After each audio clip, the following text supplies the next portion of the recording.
This is the Eat Well, Think Well, Live Well podcast. I'm Lisa Salisbury, and this is episode 154, How to Stop Eating When You've Had Enough.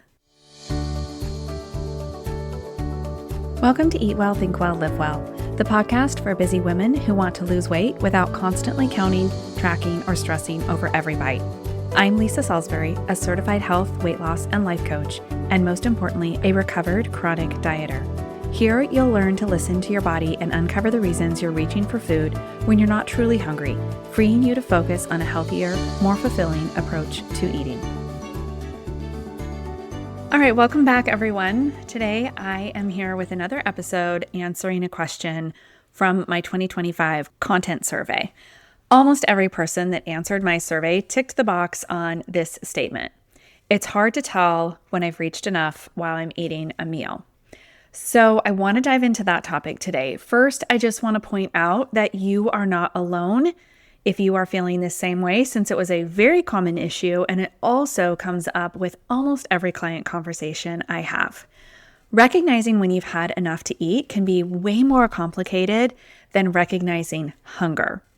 Now, notice I didn't say recognizing when you're full. We'll talk more about why I don't love that word later, but the idea of stopping at enough is something so many of my clients struggle with, even more than knowing when to start eating. Most women I coach are pretty in tune with their hunger signals. They know what it feels like to be ready for a meal. Like, we know what hungry feels like, right? But stopping before things go too far, that is a whole different skill set. So let me give you an example. One of my clients, let's call her Rachel, told me I'm fine all the way through dinner until I'm not. 1 minute I'm eating and enjoying it, and the next I'm stuffed and frustrated. And then she said, but I have no idea where that line was. It's like it snuck up on me. So true, right? So today I want to give you some practical tools to find that line, to help you build awareness so you can leave meals feeling satisfied instead of overly full. That, why did I eat that last part feeling? Okay, we're going to work on avoiding that. So let's start with a quick refresher of the hunger scale. If you're new here, I teach this tool to help you tune into your body's signals. So I want you to picture a scale from -10 to +10. -10 is ravenous, stomach growling, dizzy, shaky.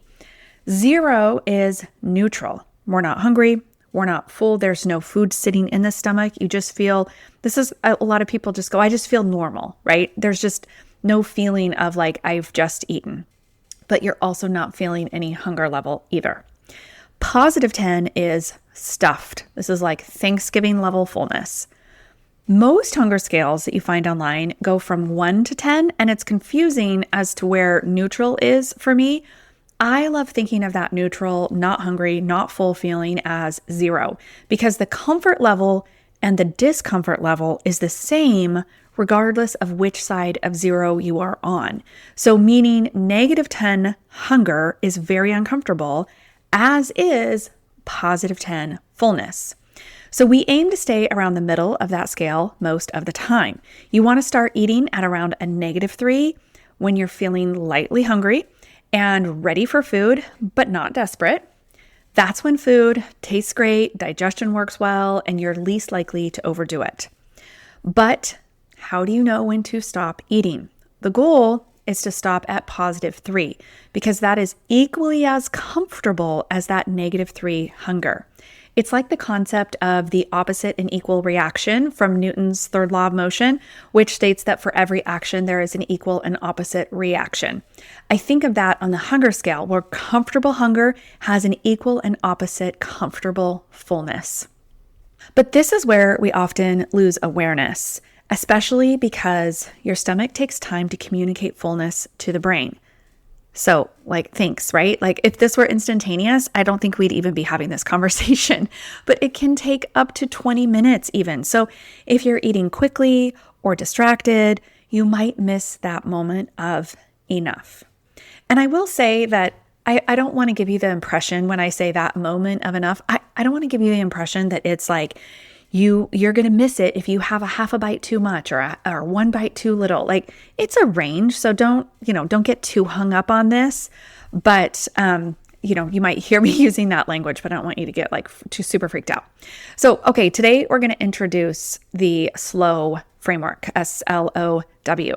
So this is just going to help you recognize enough. And I've just put this together so that it's something easy to remember. And let's go through it. So S is serve your full portion at once. Put everything you plan to eat on one plate, not a little here, not a little more later, or a bite off someone else's plate. This helps your brain register the full amount of food and makes it easier to stop when you're satisfied. I'm a big fan of not having seconds because, first of all, typically one plate will be plenty of food. And second, it makes it difficult to judge exactly how much you've eaten, which we want to know for future reference because this is a learning project, right? I said at the beginning, this is like going to be a new skill set you're learning. So you want to get familiar with what is the amount of food that helps you get to enough. And it's hard to tell when it's in several different portions, in first, seconds, thirds, or in grazing while you're making dinner, and then a plate of food, and then grazing some more when you're putting away leftovers. So this also doesn't mean you have to put a tiny little bit on your first plate. Just put the entire portion that you are going to want for that meal on at one time. And this is obviously just a guess at this point, again, since we're like working on this, but try to serve your whole portion at once. So that's the S, serve your full portion. L is listen to your hunger before starting. So I want you to ask yourself, where am I on the hunger scale right now? Am I actually hungry or eating because it's just time?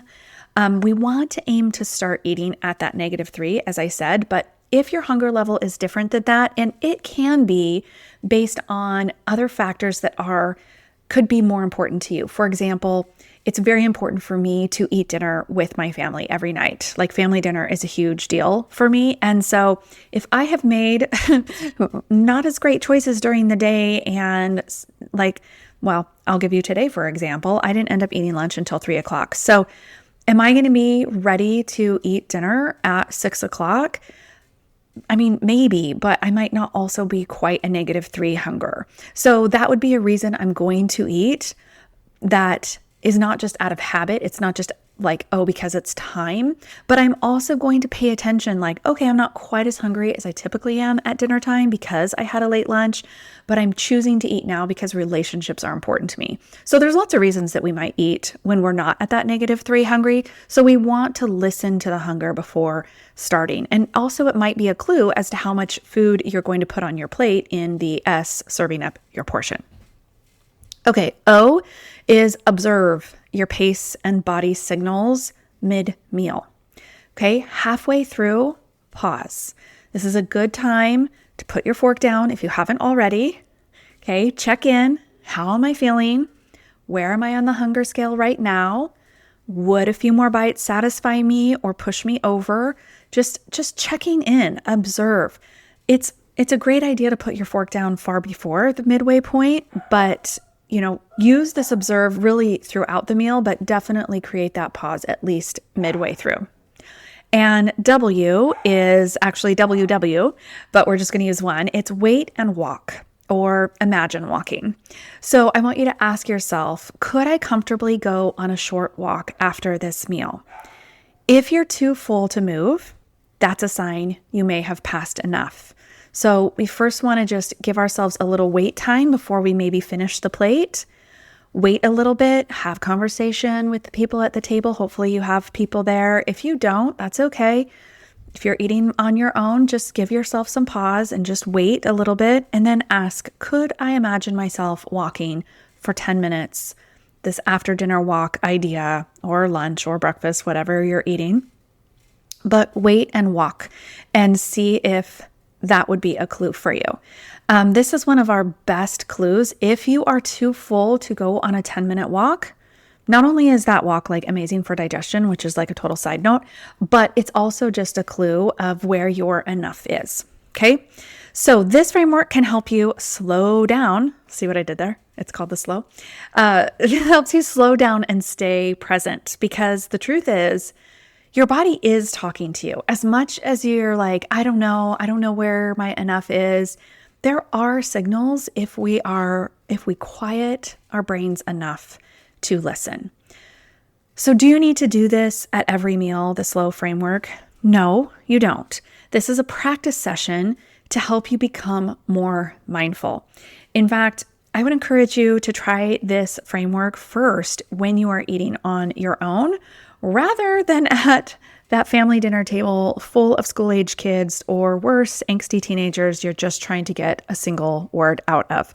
When you're stressed at the dinner table because of everything else that's going on, it's not really the time to practice a new framework. Once you get it down, once you've practiced a little bit on your own, it will help you in those more chaotic meal times as well, because it will start to be automatic for you to slow down and pay attention to your own body, regardless of what else is going on.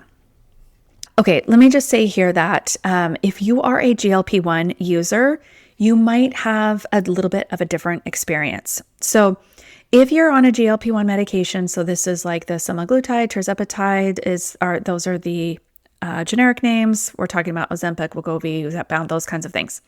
So if you're on one of those, or if you're thinking about one of those, things might feel a little bit different.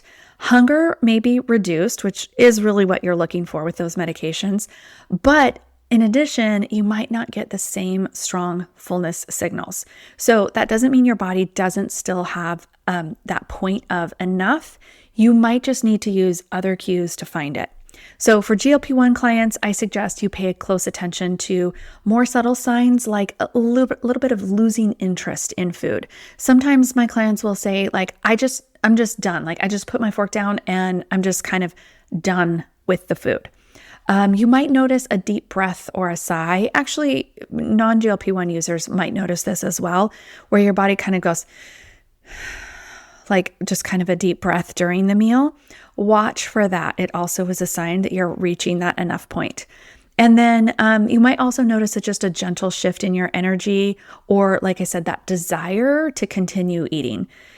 You just might notice like that's just enough. Like it can be something where your brain is actually telling you. You'll notice that if you are a GLP-1 user, this enough is going to come a little bit more from your brain. And if you're not on medication, it's going to come a little bit more from your body.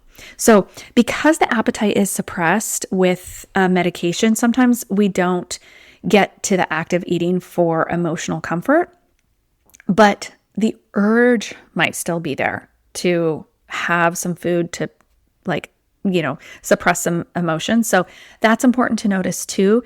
You still want to eat intentionally and stop when the body says, or the brain says, that's enough. Okay, let's talk about some common mistakes that make it hard to find your enough. So number one, number one, and pretty much this, okay, I'm going to give you a list, but really it's number one, eating too fast. You're not giving your body time to register fullness. If you finish your plate in 5 minutes, you're likely past the point of enough without even realizing it. So eating too fast is the first and foremost thing we want to attack if you are feeling like you can't find your enough. So like I said before, putting your fork down is really important. I would encourage you, if you're trying to slow down, putting your fork down between every bite and putting your hands in your lap and thinking about chewing and letting that bite get all the way down into your stomach before going for your fork again. I am honestly the worst. I eat so fast, and sometimes it's like embarrassingly fast, especially when I'm really anxious. If there's a lot of people around, it becomes worse and I sort of shovel my food in. So it's like a double fold. Like, it's embarrassing and I am like anxious about eating in front of other people sometimes. And then I eat too fast and then it makes me even more anxious. So definitely something that I also practice, but I can feel if my anxiety is rising, like just putting my fork down, putting my hands in my lap can really help. Okay. Number two is eating distracted. So we do this a lot, scrolling on your phone. If you're by yourself, it's hard not to. I get that. But scrolling on your phone, watching TV, these things disconnect you from your body's cues. You might look up and realize your plate's empty and you barely remember eating it. This not only disconnects you from your body signals, but it also can reduce the satisfaction of what you did eat because you don't really remember eating it. So I know this can be really hard not to pull your phone out when you're eating lunch by yourself. But as you're practicing this S.L.O.W framework, I would encourage you to give it a try while you are practicing. Okay, number 3 is servings in waves or grazing. So going back for bites here and there, grabbing a few of your kids' fries, nibbling while cleaning up. It's easy to overeat without awareness when your food isn't all in one place. Another issue with this one is the grazing while you're making dinner. I am all about tasting the dish that you're making. If you are the primary cook in the home or just for yourself, if you are the one making the food and you want to taste it for salt or seasoning along the way, I'm all about that. For sure do that, but do make those like tastes, right? Like you're tasting for salt is a really small amount. What we want to avoid is having a full snack, is having like the chip bag open while you're making the tacos and having a full serving of guacamole and chips while you're making dinner. Okay, that's what we want to avoid. Okay, and number 4 is using the word full as the goal. Like I said earlier, full feels like you've filled the tank all the way to the top, and that is not our aim. We want to feel satiated. It's a comfortable, easy feeling of being done. So let's reframe your language and help your brain to adjust to these expectations. So my favorite words here are enough and satiated. Those are my 2 favorite. Enough is really my top. Satiated is a good one. And then even if you just call it +3, since your brain knows that that's your aim, that can also be a good reframe. Okay, so those are some strategies, but what if you overshoot? Okay, let's say you finish a meal and you realize, shoot, I am stuffed. I'm uncomfortable. And on top of that, this is really frustrating. Now what? First, take a big breath. It's going to be okay. This isn't failure. Let's use this as a learning moment because first and foremost, let's not punch yourself in the face and feel terrible in your brain while you are also dealing with your body not feeling so good. So just get curious. Like, when did I first feel done? Was there any point in that meal I noticed that sigh or that I noticed I was kind of pushing past and I didn't bother to put my fork down? Was there a point where I kept eating even though the pleasure had faded? Was I just eating because it was there and it wasn't even tasting that good, but you're like, I'm a clean plate club girly, and so I just had to finish my plate? And then check in, like, was I distracted or stressed or rushed? Was I feeling anxious? So check in with some of the emotions that you are feeling. Use this info to adjust next time, not to beat yourself up in hindsight. Okay? We are in curiosity, not in punishment. So remember that your goal isn't perfection. You're not a robot. You're not going to eat the exact right amount for your body at every single meal for the rest of your life just because you learned this framework. Okay, we're looking for progress. So this S.L.O.W, S.L.O.W framework is meant to be practiced, not to be mastered on the first go. Another question you might ask instead of judging yourself is, this was too much. You just noticed this was too much for my body this time. What can I learn? And really take a look. And this is also another reason why it's helpful not to have a second plate or not to dish up seconds, because you want to kind of think about how much food was that. Okay, that volume of food was too much for me, especially if you started at a -3 hunger. And so it will help you in your future times of serving up your portion if you really can visualize the amount of food that was. Okay. So how you feel after a meal matters. If 4 hours past dinner, you're still feeling full, like really full, that's also useful feedback. So again, next time you might just try serving up a little less. Okay. One last note here on sleep. that sounds random and out of the blue with this topic, right? But sleep actually plays a role in how well we tune in to hunger and fullness. When you are sleep deprived, your hunger hormones like ghrelin and leptin get out of balance and your body will push for more food, especially quick energy like carbs and fats, and specifically carb-fat combinations. So if you've had a rough night, it's just a cue to you to be extra mindful. And notice I didn't say extra careful. Like, pay attention to your words. I said extra mindful. Extra careful sounds like a diet, right? Do you hear it? So be mindful, stick to meal times, avoid the constant grazing that can sneak in when your energy is low. I'm hoping to have another sleep expert on soon, but you can look in the archives. I've done several episodes to help with this, but I will tell you that my current lifesavers in the sleep department are my magnesium and progesterone before bed and my bamboo sheets. So those are all really helping me. My bamboo sheets are Cozy Earth. They sponsored the podcast for a bit, and I love them because they keep me cool. So anyway, you find your go-tos, but if you need some magnesium, hit me up. I can help you pick a good one. Okay, final thoughts. Learning to recognize enough is a skill. I can't emphasize this enough. But